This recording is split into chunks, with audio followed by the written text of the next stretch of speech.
Bona tarda, jo sóc la Sònia Ruiz, la directora de... Hi, I'm Sonia Ruiz, in charge of gender services and time policies at the Barcelona City Council. I need to apologize on behalf of Raquel Gil, Economic Promotion Councillor at the City Council. Unfortunately, she cannot be here with us today. And in this afternoon session, the main goal was to look into the practical side of things, of the subject matters that we discussed in the morning. There's the urgent need to involve all economic stakeholders in the transformation and standardization of time organization.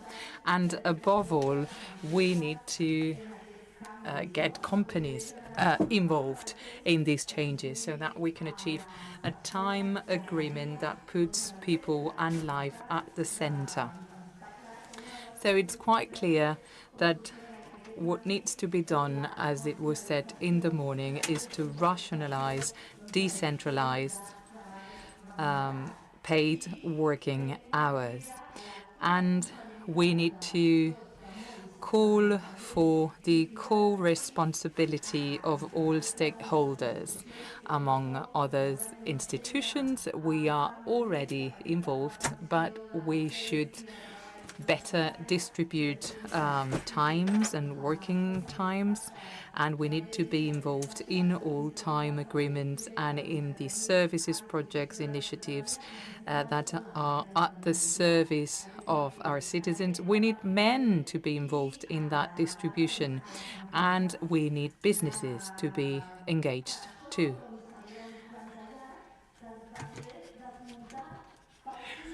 So we want to debunk fake myths in this matter of time organization.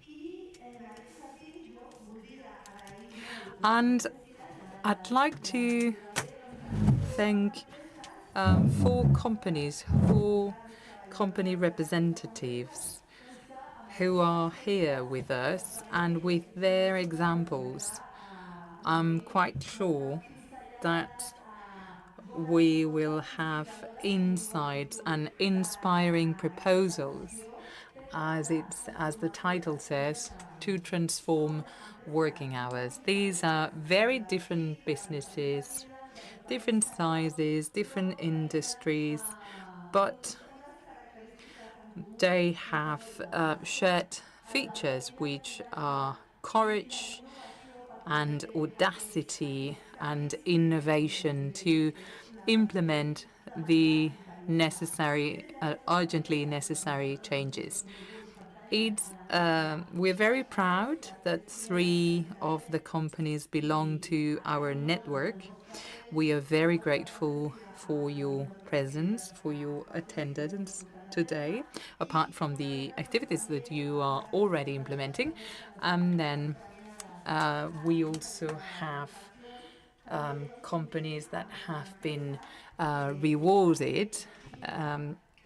Ring Klinger, this is a company from Tarragona. They cannot belong to the news network, but they have been given the prize of President Macià for their work-life balance efforts. So I will be very strict with time. We don't want to spend more than an hour, and we want to open it up to the floor. I'd like to call Noelia Alonso, no, sorry, not Noelia, but Gonçal Calvo, who is the Chief Innovation Officer at BMAT, Josep Maria Miranda Garruz, CEO of ACEFAT, Marta Rodriguez Martin, Organizational Manager at Mercabarna, and Ana Trujillo, a Senior Specialist in Hiring and Human Resources at ElringKlinger. I can sit on the other end. And they will help us debunk the myths.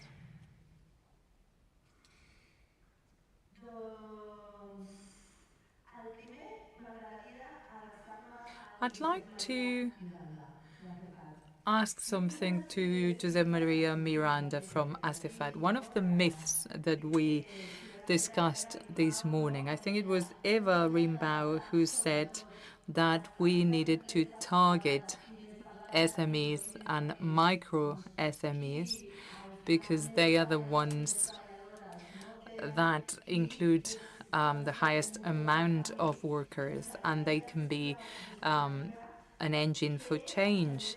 Josep Maria, could you help us debunk the first fake myth, which is that time policies and time measures are only for big companies? What's your opinion about that? Thank you very much.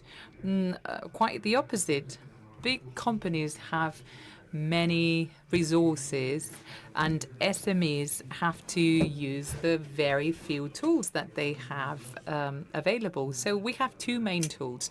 A company has to have purpose, so the company's activity has to be beneficial for the society at large, and then time policies. This is the only thing we can contribute if we have an ideal, a reasonable wage level, not too high, not too low, something that can be paid by SMEs. But talent retention will be done through time policies. That's how we understood it from the very beginning. And our president promoted these measures. And since 1990, when we were founded, we started to implement what we didn't call time policies, but we would manage working hours in a favorable manner for workers. We started with a couple of free afternoons from Monday to Friday. Then we introduced flexibility. It was daunting because nobody else was doing that, and we thought, well, what about this flexibility and uncertainty? But people get used to everything. People get used to your time management, and your habits change, and they basically follow the policy that you propose. And that increased over time, and we currently have an integration policy, we call it, because work-life balance seems to point out that there's a conflict between work and life. So we rather call it integration, because we aim to have a harmonious life for everybody's activities, leisure and professional activities. So we have a very broad-ranging policy. It's very detailed. I cannot elaborate on it here because I only have 5 minutes, but let me highlight the most recent one that was rewarded with a prize. It's the European style working week. This started in 2018. There was a bit of reluctance. If I have the possibility, I can discuss it later. This is a voluntary policy, so each worker can choose what suits them best for their time management. We do not manufacture anything as a company.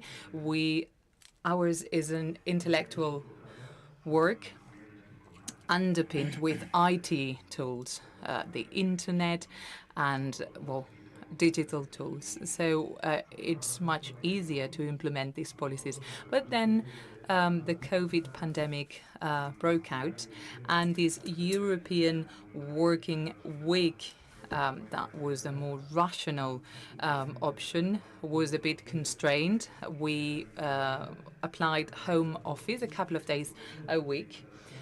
This was all stopped by the COVID pandemic, and we had to move on to another hybrid model. We still have the compact European working week, plus home office, plus some face-to-face work to avoid the risks of home office, the loss of collective knowledge, isolation, etc.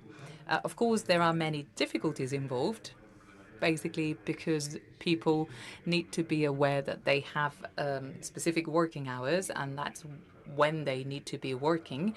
But, well, we have taken on other measures to properly manage time.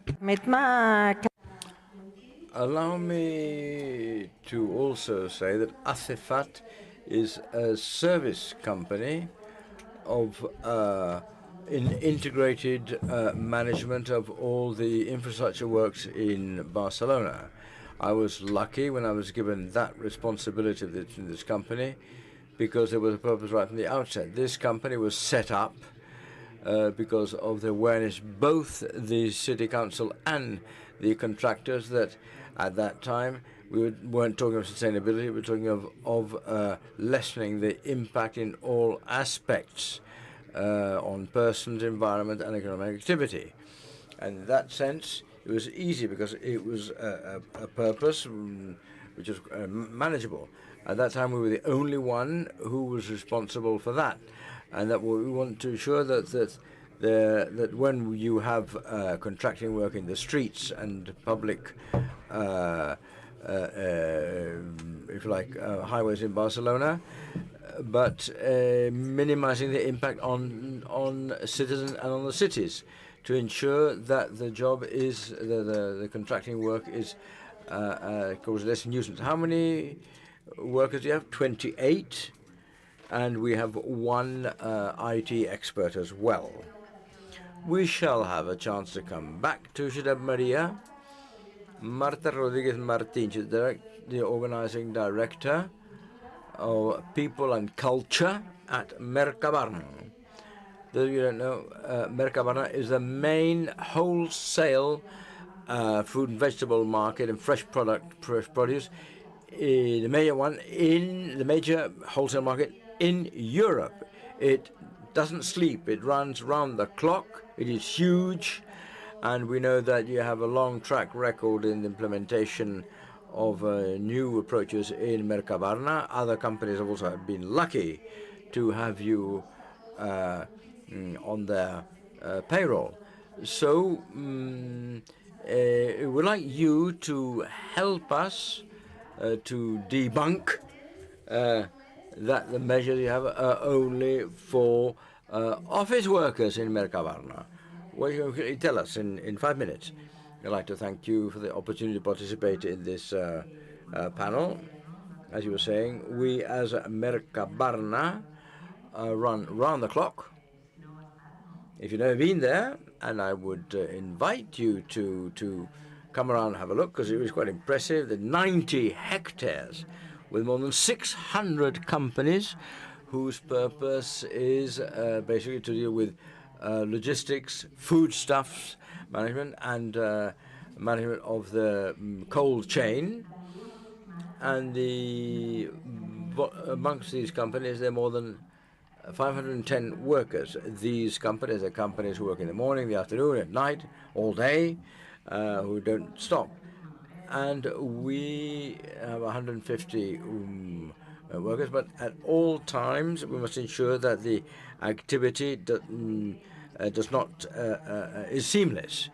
There are no hiccups.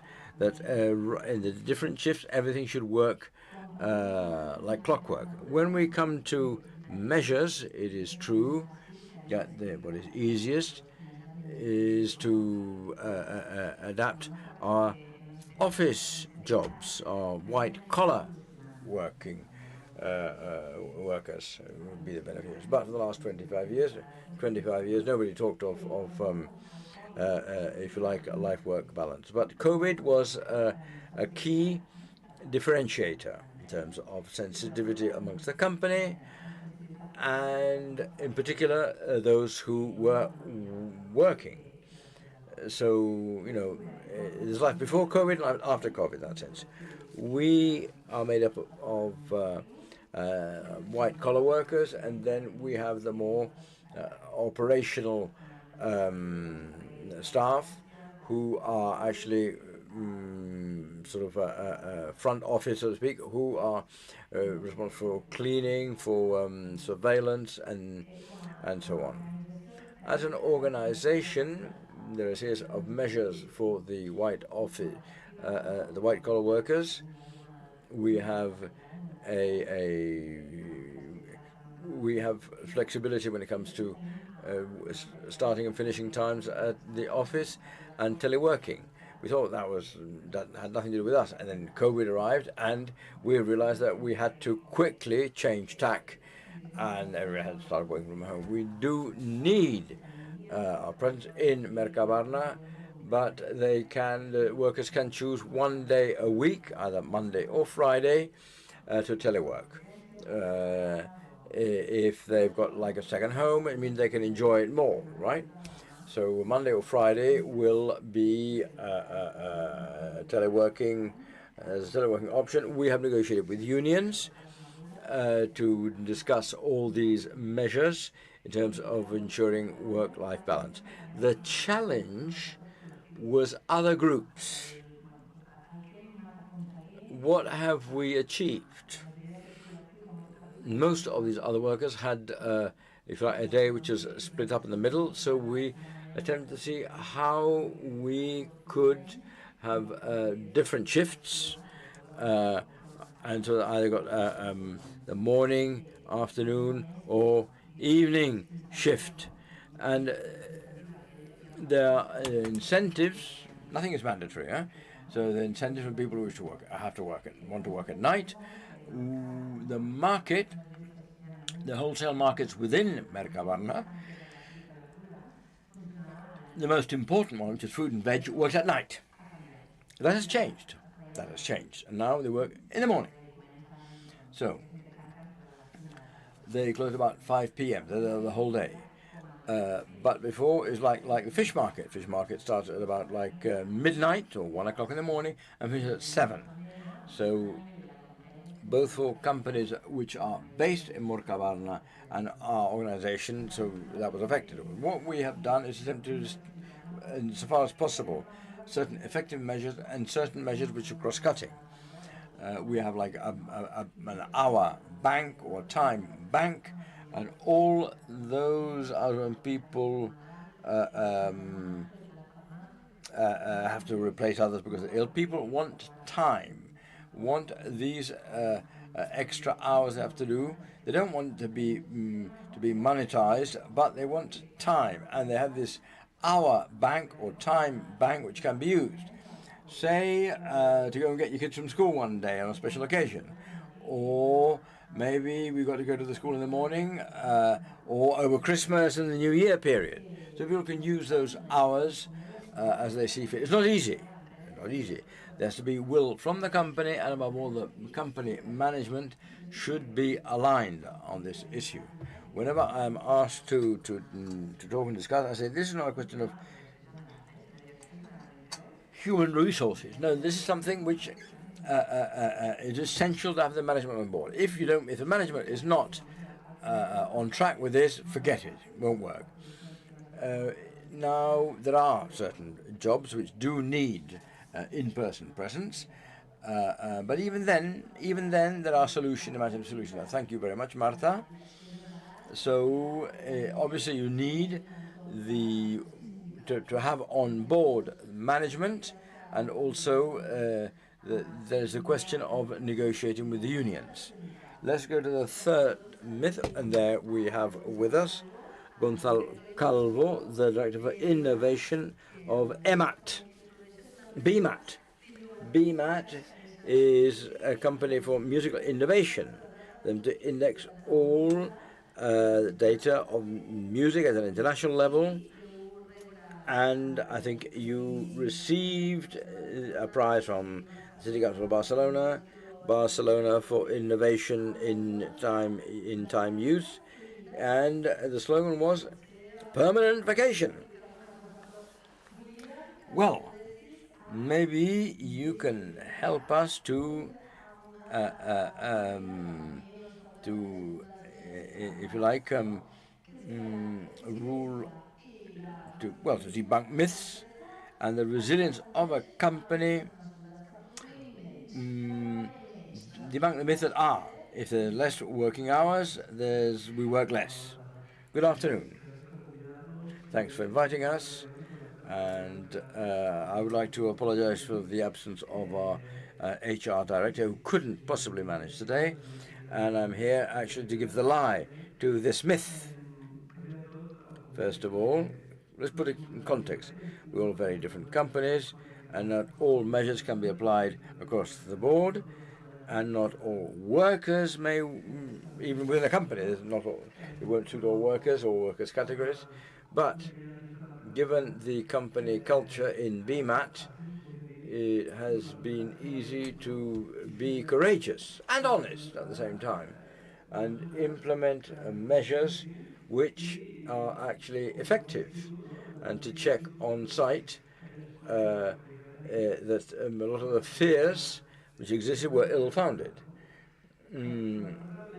Our company was a spin-off from a research group at the University of Pompeu Fabra. So the culture of a university campus does permit us a bit. We are a technological company, very young, and we've been growing, and how to keep up this culture as it was growing. And we have subsidiaries all over the world. We have more than 200 workers, And one of the matters we cherish is our company culture, which means to implement this kind of measure is not that risky for us. It comes naturally. Why are we? Why control sort of entry and exit times when it's not natural for our culture? We work per projects, so that our methodology allow us to measure our outcomes, both at a company, team, individually, or project. And we're very transparent. In BMAT, everything gets to be known about everyone except salary levels. That is perhaps still rather secretive. But otherwise, anybody can know what X, Y, or Z is doing, how he is doing it, what he's doing. And that allows us to be a lot more efficient, to achieve our targets. And what is essential is to have a purpose. If everyone is rowing in the same direction, you work not for your hours, you work to change something and to achieve your objective. Everybody is responsible for certain matters, and you can change that to be where you. So it's natural that people who will be moving from within the company, that's quite normal, and people work in to ensure that what is their remit has an impact, has a positive impact throughout. We would like the music industry to be more transparent, and that musicians and artists receive the recognition and the royalties they deserve. And with that in mind, all the technologies, everything we do has to be aligned with that purpose. So what happened? We were working a lot more than what we ought to do. So we must be vigilant to ensure people's mental health is preserved. And when people say, "No, hey, I love this, I'm cool, I want to," I say, "No, look, lad, you've got to take your vacation, because if you don't take a break and rest, you'll have burnout and you won't yield properly." So we do monitorize to ensure that people take the rest time that they have a right to, that they take days off, and we said, no, people can take limited holidays. And wow, that'll be it. Everybody will be off on holiday perennially. No. It was impossible to follow a strict calendar and make it compatible with my dossiers and my responsibilities. I can do it. Other people who don't have kids, don't have sons, say, and who are working full blast on a project, and they say, hey, I need a break. I'll be off for 2 weeks now. But there's no abuse. There's no abuse of the system. People don't play the system. And people actually go to the opposite. They work flat out and work too hard. So let me give the lie to that idea that everybody is skiving off, so to speak. We have a few seconds to move forward in questions of time. We have a directive of innovation. We need this absolutely, like Abdallah. Well, yeah, things don't always work first time. One day you wake up and say, let's do this. No, sometimes it's trial and error, right? And something works and some things don't. It's not a hierarchical company. It is complex. We need a lot of interaction. We need a lot of trying to ensure that attempting to ensure that square pegs go into sort of semi-round holes, and there are things that may work in Barcelona and won't work in, say, Peru. So everybody must feel at home and comfortable. Innovation, that's all innovation is all about in terms of HR. Well, thanks ever so much. I'll give you the option to talk of the myths of the first mention, the first speaker, Ana Trujillo. Maybe there's another myth there, because I've checked out your dossier and your web page, and in Ehring Klinger, your multinational based in Reus, and you have many women workers. working with, if you like, parts for the automotive industry. There's a lot of work, changing working time in terms of equity, equality of opportunity, dealing with gender issues, and the myths. There are at least a couple of unfounded myths, and you'd like us to perhaps dismantle. Number one, if it's very complex to carry out these measures. You have 350 workers. Perhaps you can clarify that. And above all, the life-work balance measures are only for women. Have you done it, Anna? La alemana. We are a German multinational company. We basically manufacture gaskets, parts for the automobile industry. We are in Reus. We have 495 employees and we have 50 sites across the world. In the manufacturing plant in Reus, I would lie to you if I told you that work-life balance policies are easy to implement, but we have managed to do it. We have two main groups inside the company. We have technical staff and then production staff.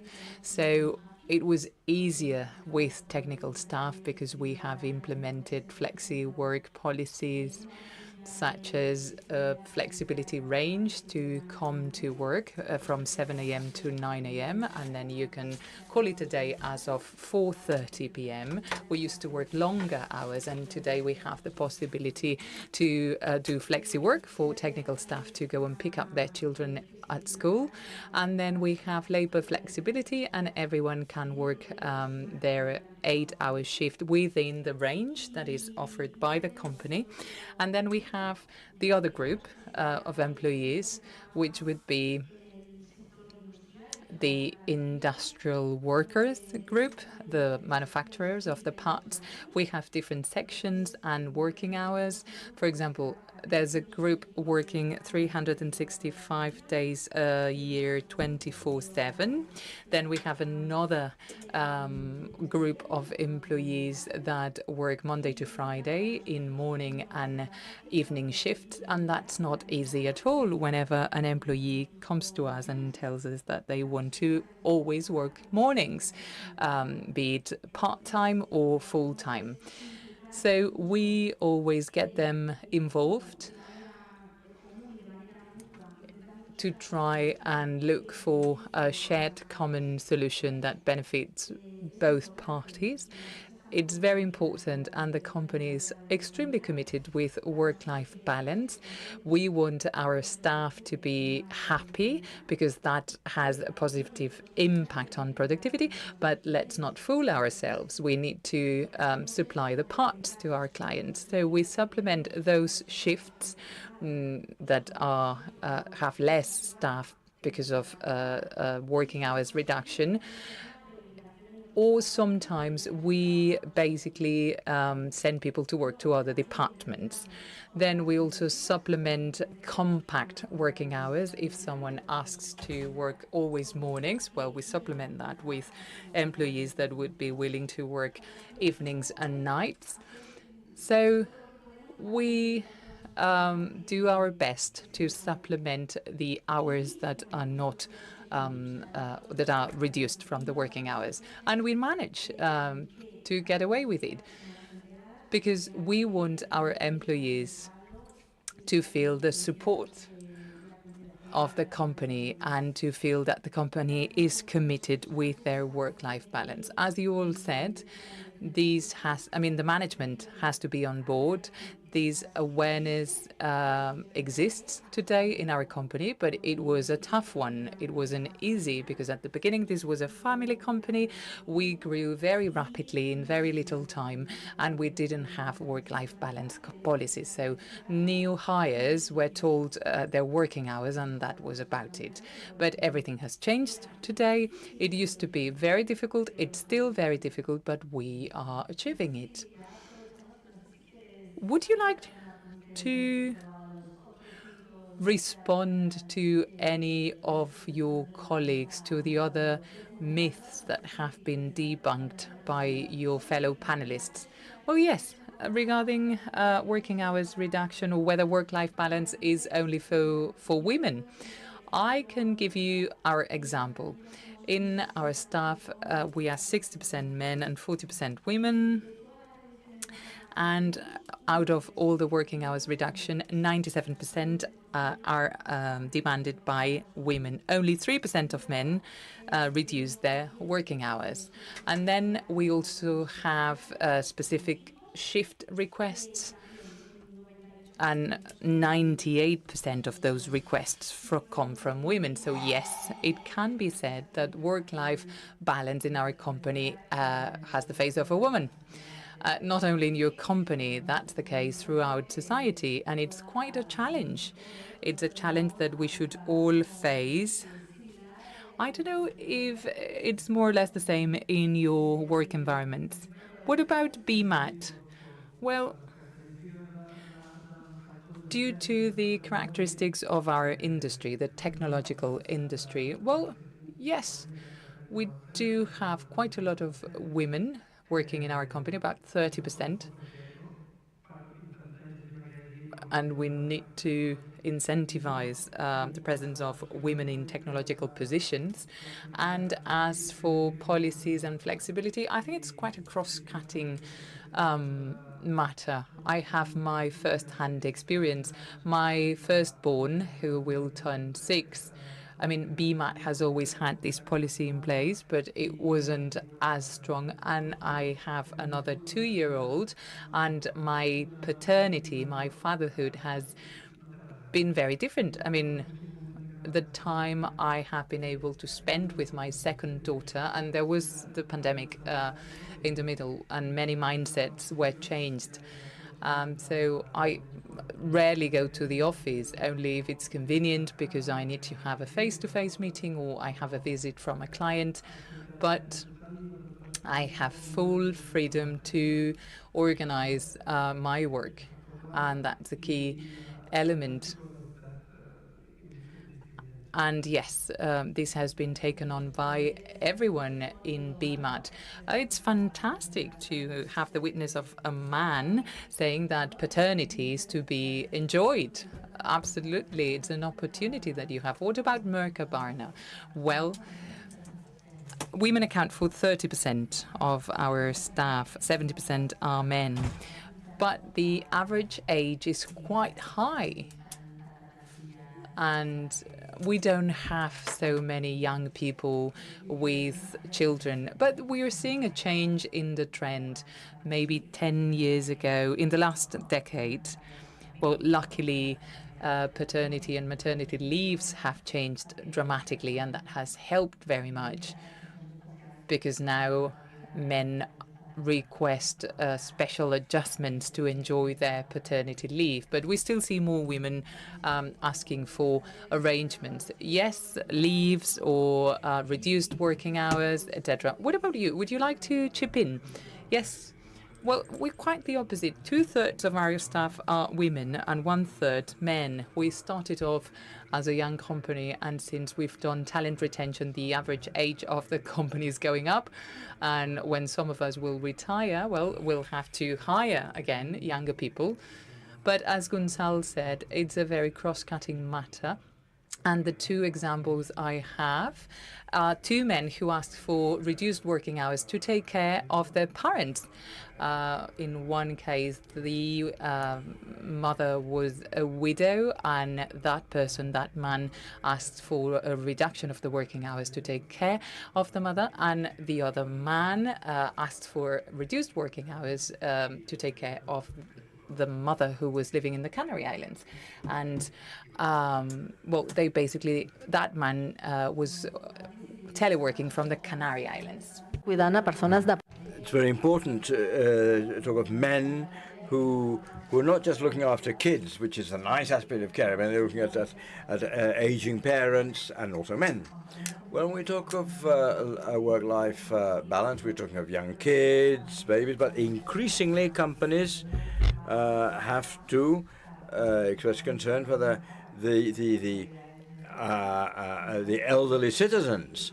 parents, and when the kids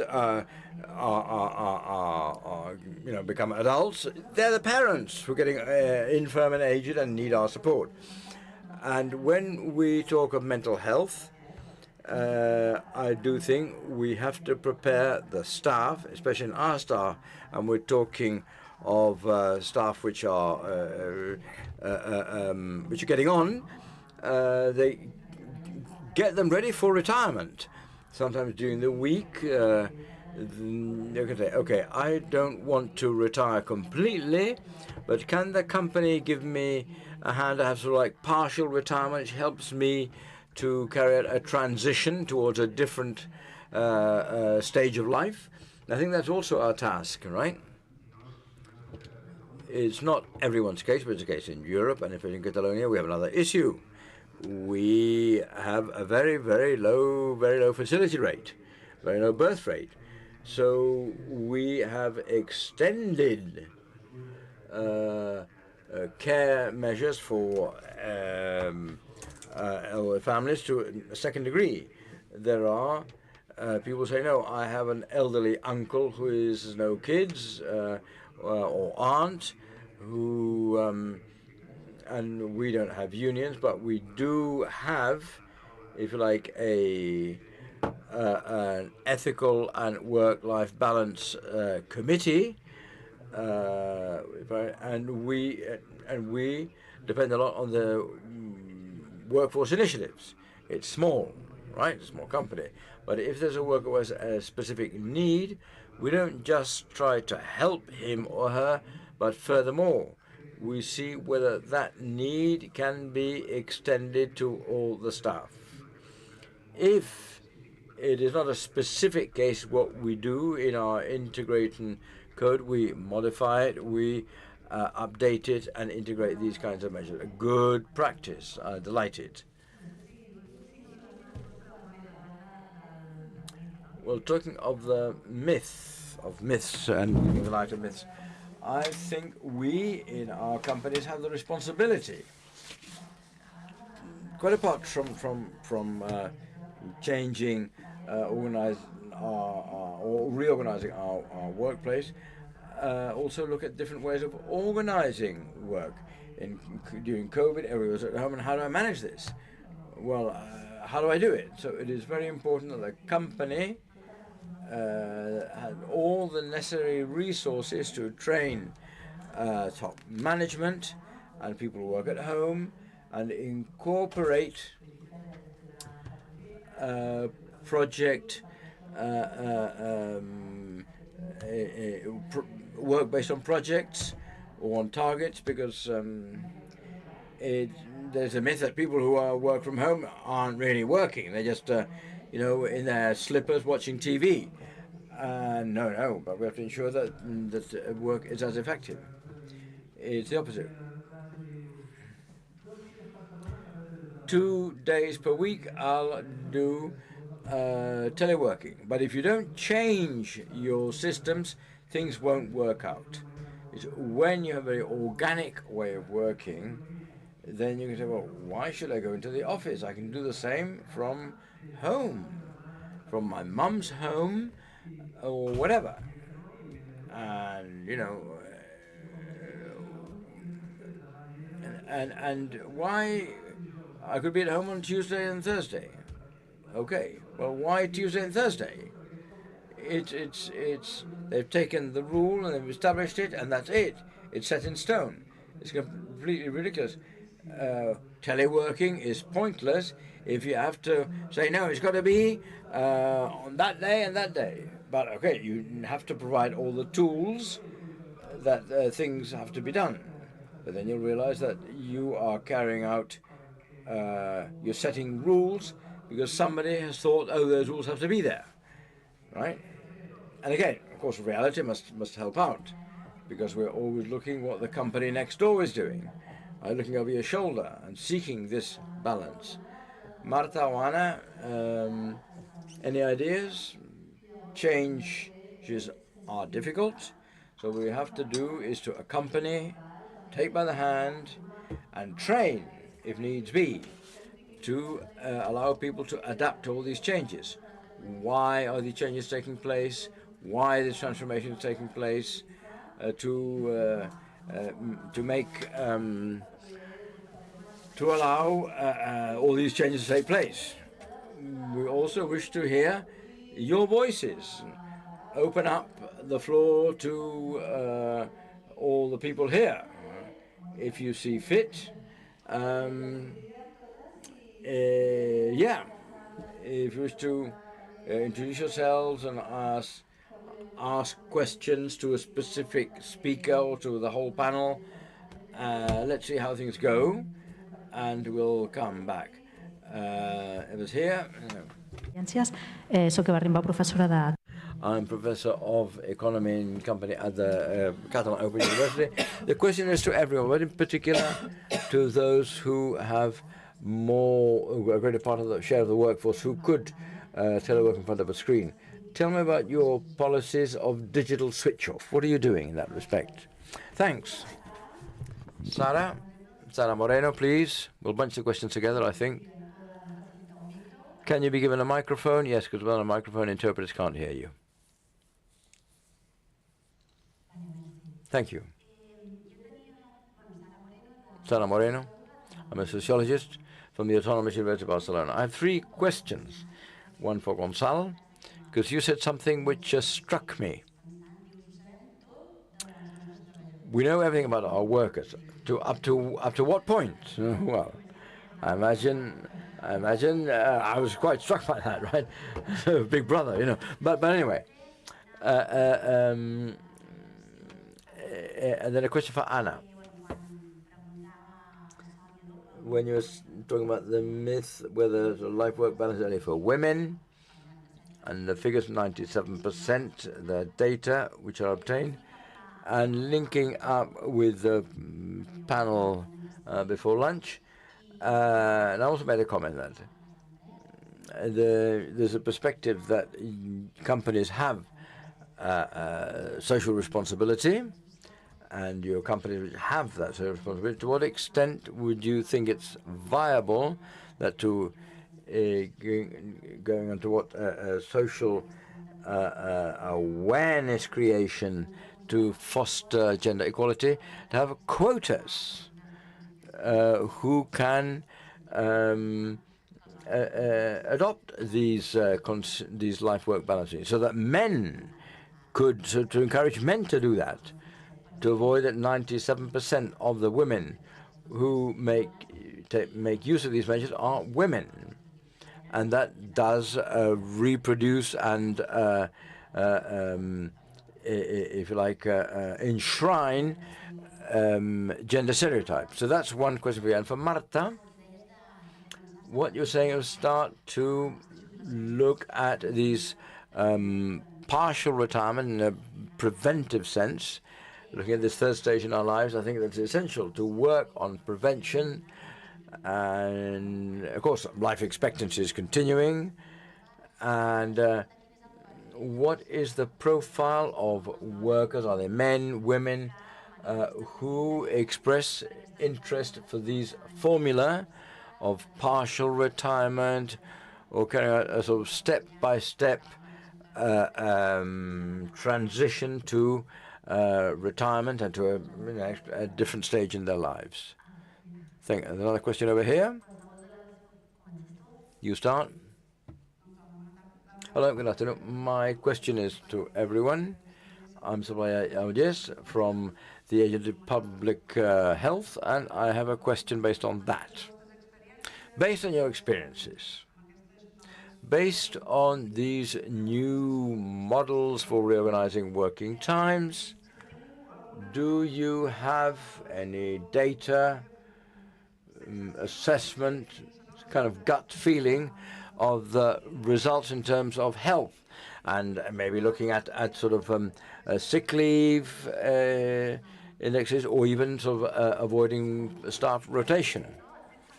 You've mentioned health and staff retention rates. Okay, thank you. Delighted to listen to all of you. I'm a professor of the Autonomous University of Barcelona, Mr. Borràs, and listening to you, everything seems just kind of like a dream. You know, I wish more companies joined you, but there must be conflicts. I guess things are not as easy as they seem. You explain things as we have attempted it and it worked, but there must be resistance to change. There must be conflict because you are innovating. You're innovating, you know, because things were not done this way in terms of labor relations. And Marta Junque, good afternoon. I'm a coordinator of the Time Use Initiative.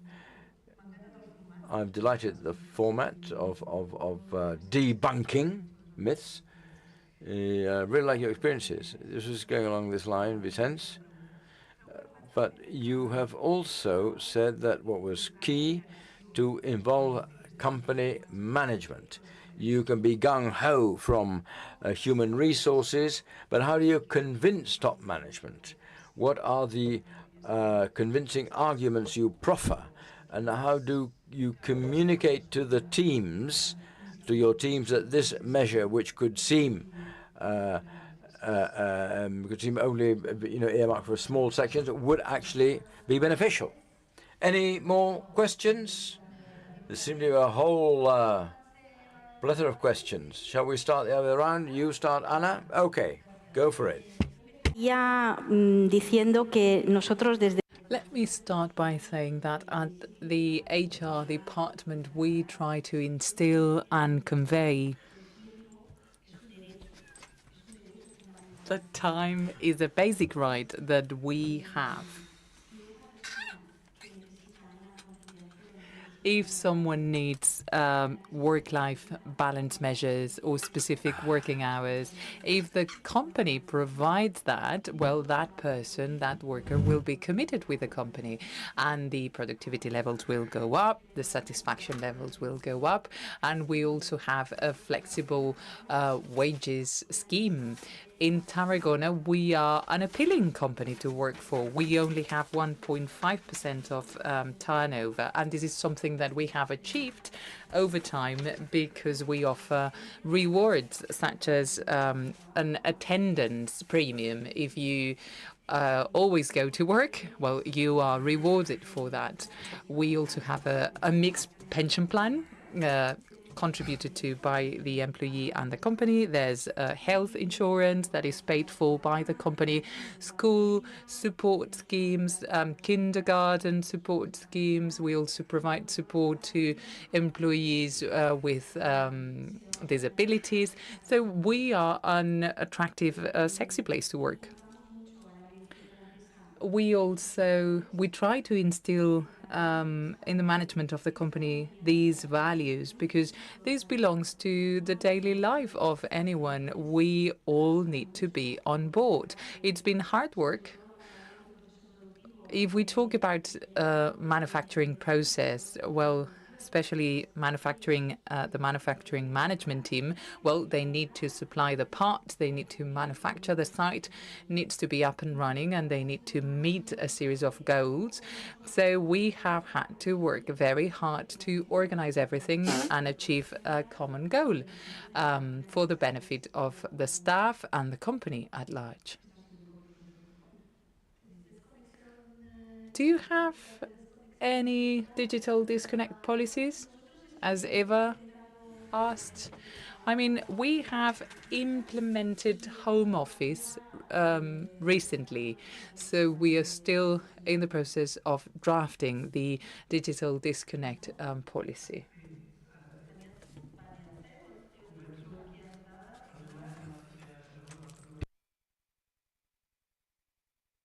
Tell us about BMAT. Maybe I didn't make myself understood. Noelia is the HR director. I'm a representative of the workers. But What I meant was that we have the tools to transparently share everything we do, what we're focusing on, which is the work progress, so we're synced in a very organic manner. I'm not saying that we spy on employees. No, I'm not talking about personal data. It's the needed information to work together in a very autonomous manner so that there are no intermediaries. You don't have to ask for permission here or there. You can meet or arrange a meeting with the CEO in a very direct manner. Everyone is in touch, and that means that we're all very autonomous and we can work easily without the red tape. What I meant by that is that in order to be courageous in our policy making, especially time management policies, we need to implement enabling methodologies. And a positive one has been how to measure, for example, debunking the myth that people working remotely from home don't work. But people set their own goals, and everyone can see that people work very hard from home and how things are being done, how they can support. We have platforms to check everybody's work progress. And we are not very hierarchical in nature, so it makes sense. It makes sense to have access to this kind of information. I'm not sure if I responded to your question, but it's not transparency about personal private data. What about digital disconnect? Well, that's a huge challenge because, of course, you only need a laptop and an internet connection. So, well, at some point you have to say stop. So work's over and I will now do something else. It's true that we grant a lot of leeway and autonomy to our staff. We are all in charge of our working hours, and you need to exercise self-control and say, okay, now I need to stop. But nobody will expect from you to respond to an email, for example. We do have the platforms to manage the different projects on which we are working. If there's a request, we do it. Sorry, I'm promoting our platform. So we use different platforms for different purposes. And we try to, well, for everyone to strike a work-life balance and not overdo it. What are people doing in that sense? The HR team have conducted surveys to check how we do and to be able to assess the personal situation of everybody. They do this fortnightly or annually, it really depends. And they are more or less detailed, and we are able to assess the status of and the workload of every person, and if a person needs a rest. HR also check that people take their rests, their breaks. Actually, we've had to go backwards, and we've had to iterate this endless holiday policy, because in the past this would be approved by HR, this would be recorded, and you would leave and go on holidays. But they realized that sometimes there were cases in which, well, the process had not been implemented properly, and there was a bit of confusion. So now you need the explicit authorization of your head, and then it needs to be validated by HR. So there are some steps to be taken for everything to work. Would you like to respond to Vicente Borrà's questions about people being reluctant and also communication with your teams. Well, yeah, not a lot of reluctancy because this is top down. This comes from the management, and it's part and parcel of our culture. We get new hires that are not a good fit with our culture, and they end up leaving, and that's fine. And then some people need to have a starting hour, a finishing hour. So at BMAT, you will not be the right fit. And this has happened to us. Some people come to work for us, they don't belong, and they just end up leaving, and that's fine. So, yeah, some people can be reluctant if there are misunderstandings or when we've done some acquisitions and mergers and the new companies need to adapt to our culture. Generally speaking, we get along very well. That's why we acquire them. But sometimes there are huge cultural differences. Yeah, people can be reluctant. Maybe the chiefs of specific teams in specific countries, they don't like that their employees can leave for a month and go on holiday. But fortunately, this is something that has been imposed top down. Marta, regarding partial retirement, I would say that it really depends on the profile. Some years ago, the profiles that were most interested in these partial retirement were operational workers, because we're talking about face-to-face jobs that are physically more demanding.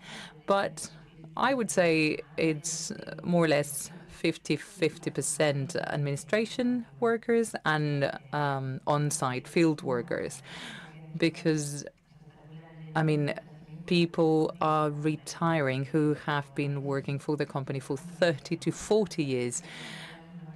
So they want to disconnect from the company. The company has been part of their lives for many years, but they need to now disconnect and do something else.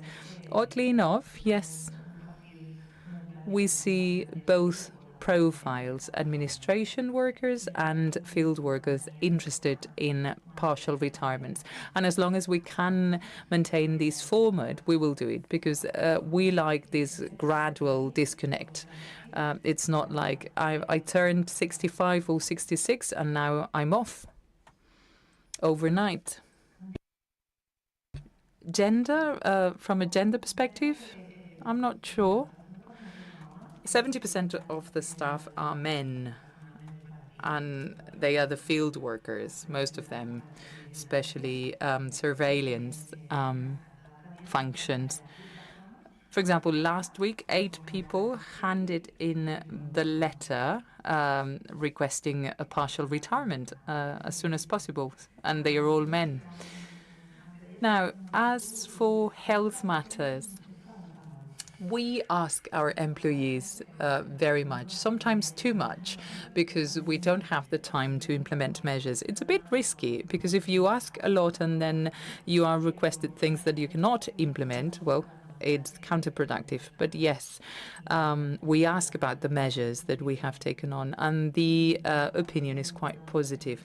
And just like you, we have a very minimum turnover, less than 1.5%. I think we are at 0.5%. People work for Mercadona for a very long time because they really like it. It's as it used to be the case, a job for life, and that's been the case for many people. But young people that we are hiring today, they are really astonished when they see that people have been working there for 40 years. And we are learning by doing. If someone leaves, that's fine. It's okay to have changes in our teams. And sometimes young people work for 2 to 3 years and then they leave and do something else. And this is just the norm in other companies. And as for conflicts or resistances, we have been very lucky because the general managers that we've had have really favored this. Internally, we had to debunk some of these myths that we've been discussing. I mean, in some groups, you cannot implement all the measures that you have. For example, home office. It was very hard for everyone to understand because field workers, those that have to be face-to-face there, did not understand it. Like, he will be coming less, that person, but well, we had to explain that person will stay at home but will work from home. So, yeah, we all say that it's fantastic, that home office is marvelous, that we can organize time differently, but you need a mature organization for that to be accepted. There will be differences. You cannot apply this to everyone.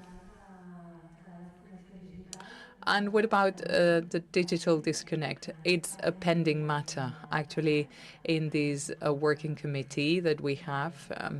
This is the topic they will focus on in this year because, yes, on a Sunday afternoon, some of us end up working. Even if you want to work, the email should be sent on the morning of Monday and not on a Sunday. Thank you very much, Josep Maria. We do have a digital disconnect protocol, and we have defined an emergency and how to deal with an emergency and which are the channels that should be used depending on the teams. And this is implemented because talking about difficulties, the first difficulty that we encountered with home office was working hours disparities between people who would take care of their homes. We have a majority of women, and women would start working once the home chores had been done. And we realized that those people were connected very outlandish hours, and that person wouldn't get much sleep. So we started to work on this protocol. It was difficult to have it because we wanted to include many elements, and I think that we have ended up with a good protocol. But another difficulty was spotted along the way.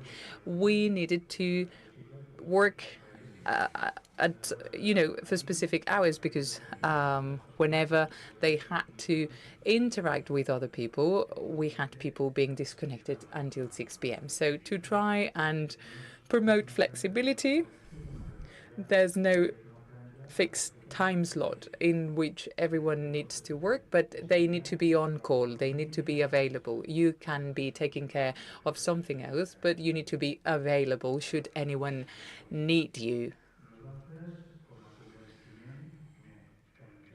We also conduct psychosocial risk surveys, working environment surveys. We want to gather information. And as for satisfaction, we don't have turnover. We are now hiring young people. We'll see how it goes. And if the turnover increases with young new hires.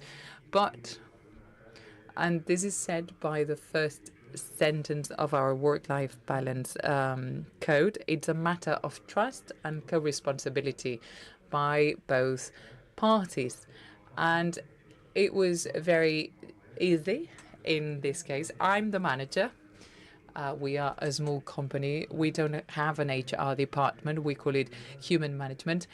And why is that? Because the management team is much more aware of the problems and is involved in the measures that are needed.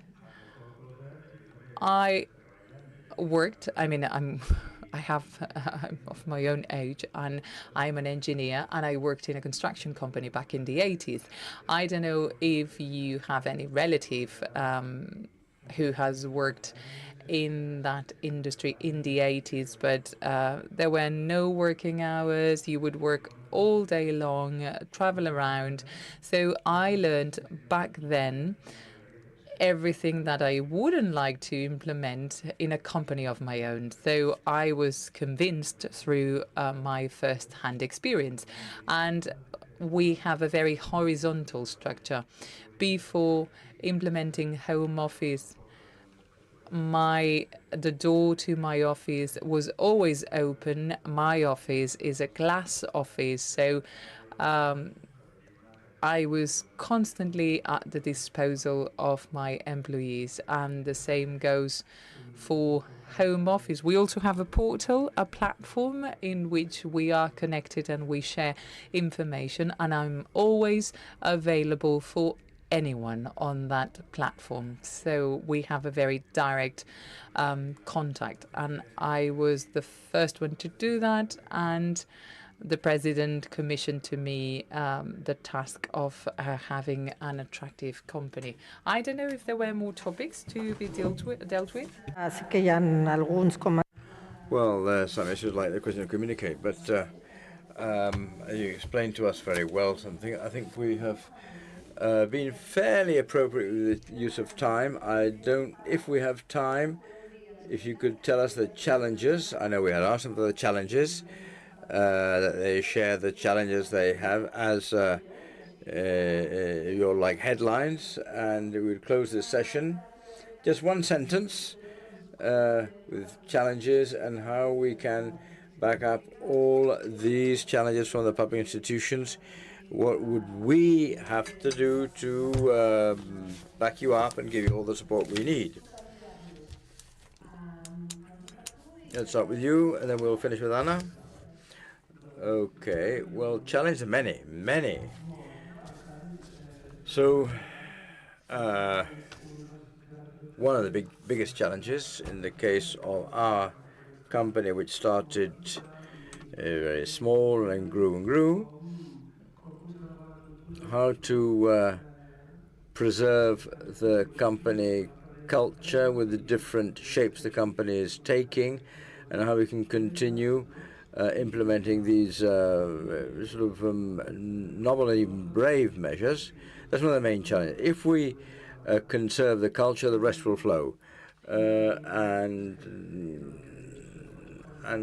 how can public institutions help us? Well, in this kind of companies where we see different ways of doing things, legislation always lags behind. And that is also a challenge. We're always talking with lawyers, legal advice. Are we doing things okay? Are we agreeing with a collective agreement? And they say, hey, I've never seen that. How do we fit this in? So, but anyway, luckily, collective agreements are changed, are extended, new concepts come in like teleworking, which didn't exist before, and so on and so forth.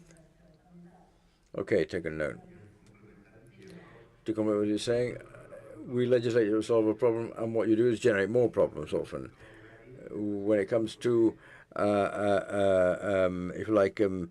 time control, work time at work has been restricting. How to change the company to keep up with the times? I'm approaching my retirement, and the company policy, how can we improve it with a change in management?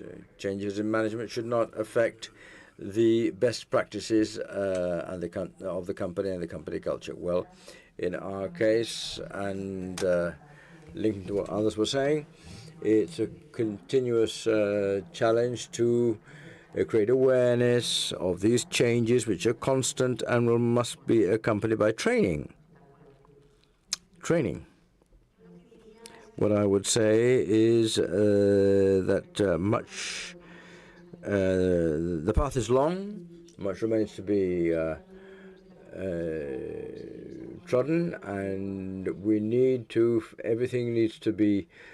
pull out all the stops to ensure work-life balance. Well, thanks very much, and best of luck. Thank you.